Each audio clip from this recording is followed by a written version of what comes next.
వికారాబాద్ జిల్లా లగచర్ల కేసులో బాధిత కుటుంబాలు ఆవేదన వ్యక్తం చేస్తున్నాయి. భర్తను అరెస్ట్ చేశారంటోంది ఒక గర్భిణి. తనకు ఎవరూ లేరు అని చెప్తోంది గర్భిణి జ్యోతి. ఏడాది నుంచి మా గ్రామస్తులు ధర్నాలు చేస్తున్నారని, రోటి బండ తండాలో గతంలో శేఖర్ అనే వ్యక్తిపై దాడి చేశారని, ఇప్పుడు జరిగిన ఘటన వెనుక ఆ ప్లాన్ కూడా శేఖర్దే అని చెబుతోంది జ్యోతి. ప్లాన్ చేసిన వారికి కాకుండా తన భర్తను తీసుకువెళ్లారంటూ ఆవేదన వ్యక్తం చేస్తోంది. వికారాబాద్ లగచర్లలో అసలు ఏం జరిగింది? ఘటనపై గ్రామస్తులు ఏమంటున్నారు? ఇది హఠాత్ పరిణామమా లేక ముందస్తుగా వేసిన వ్యూహమా? గ్రామస్తులు ఏమంటున్నారో చూద్దాం. లగచర్ల నుంచి టీవీ9 కరెస్పాండెంట్ జ్యోతి సిద్ధంగా ఉన్నారు మరిన్ని సమాచారంతో. మనతో ప్రస్తుతం మాట్లాడేందుకు ఒక గర్భిణీ స్త్రీ ఉంది. ఆమె పేరు జ్యోతి. తన భర్తను తీసుకుని వెళ్లారు. ఇప్పటి వరకు కనీసం ఇక్కడికి పంపివ్వలేదు అని చెప్పేసి చెప్తోంది. అసలు ఏం జరిగింది ఏంటనేది ఒకసారి మాట్లాడదాము. అమ్మా, ఎన్నో మంత్ ప్రెగ్నెంట్ నువ్వు? ఇప్పుడు 9 months మేడం. స్కానింగ్ కోసం వెళ్ళాలి వికారాబాద్. స్కానింగ్ కూడా తీపించాలి. మీకు స్కానింగ్ పేపర్ అట్లే ఉంది. పోదామంటే నైట్ వచ్చి మా ఆయనని తీసుకొని వెళ్ళిండ్రు. నా దగ్గర పనుకున్నాడు. అయితే ప్రెగ్నెన్సీ కదా, ఎవరైనా ఇలా ఇడిచి పెట్టి ఏడికి వెళ్ళలేరు కదా, అందుకని నా దగ్గరనే ఉన్నాడు. అయితే నా పైన దౌర్జన్యం చేసి తీసుకువెళ్ళిండ్రు పోలీసులు.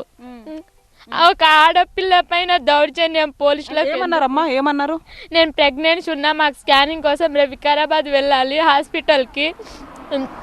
నాకు ఇప్పుడు నేను డెలివరీ టైంలో ఉన్నా, మీరు తీసుకువెళ్ళకండి. మా ఆయనకు నాకు ఎవ్వరు లేరు, అత్త మామలు ఎవ్వరు లేరు. బావ ఉన్నాడు, హైదరాబాద్లో ఉన్నాడు. ఇప్పుడు వస్తాడా? మా అమ్మ మహారాష్ట్ర నుంచి వచ్చింది, ఇంతగానం పరిస్థితి అవుతుందమ్మా అని చెప్తే ఏమన్నా నాకే ఏమన్నా సడన్ గా ఇప్పుడు ఎవరు చూస్తారు మేడం?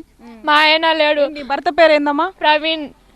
దొడ్డు ఉంటాడు ప్రవీణ్ మా ఆయన పేరు. ఎలా అయినా ఇడిచిపెట్టాలి. మరి మొన్న గొడవ జరిగింది కదా, ఆ ఘటనలో ఏమన్నా వెళ్ళిండా? అక్కడికి వెళ్ళిండా? పోయిండు. మేము రైతులం మేడం. ఫార్మా కోసం అని 1 year నుంచి ఇలా ధర్నాలు చేస్తున్నాం. ముందు ఇలా దాడి జరిగింది, ఇక్కడ రోటి బండ తండ పైన శేఖర్కి దాడి జరిగింది. అయితే ఈ ప్లాన్ మొత్తం శేఖర్దే. లగచర్ల వాళ్ళందరికీ ఇడిచిపెట్టి మా ఆయనకే ఎందుకు ఇడిచిపెట్టలేరు? ఎంత పోతుంది? ఎట్లా ఒకవేళ పొలం పోతే ఎంత పోవాల్సి వస్తుంది? పొలం మొత్తం ఇల్లుతో సహా. నేను ప్రెగ్నెన్సీ ఇప్పుడు మా బాబుకు పోషించాలంటే మాకు పొలం ఇల్లు ఏమన్నా ఉంటేనే కదా మేము పోషించేది. మాకేం లేదు మేడం. ఉన్న మొత్తం తీసుకుంటుండు రేవంత్ అన్న. మళ్ళా దౌర్జన్యాలు చేసి మరియు వాళ్ళకి జైల్లో వేసిండ్రు. జైల్లో వేస్తే ఇడవకుండా నేను చెప్తుండే, ఇడవకుండా వాళ్ళని కొట్టించి అన్ని చేసి తర్వాత మళ్ళీ వాళ్ళకి ఈడిపించి పోయిర్రా మీరు? పోలీస్ స్టేషన్కి వెళ్ళిరా మరి జరిగిన తర్వాత? అసలుకి ఇన్ఫర్మేషనే లేదు మేడం.